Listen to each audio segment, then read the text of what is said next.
আসসালামু আলাইকুম। এগুলো হচ্ছে কাটিমন আমার চারা। চারার উচ্চতা 4 ফিট 4.5 ফিট। প্রত্যেকটা চারায় 5টা 7টা 8টা 10টা ডাল আছে। দেখেন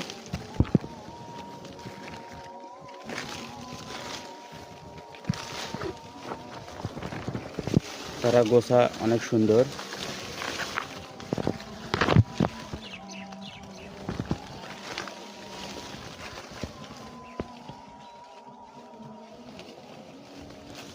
দশটা ডাল আছে, 10টা।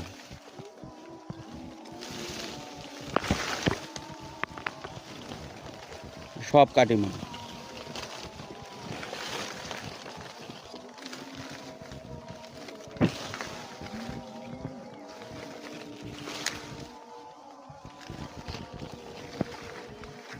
মাশাআল্লাহ, অনেক সুন্দর চারা। যারা চারা নিতে চান আমাদের সাথে যোগাযোগ করলেই নিতে পারবেন, প্রোফাইলে দেওয়া নম্বরে। ধন্যবাদ সবাই।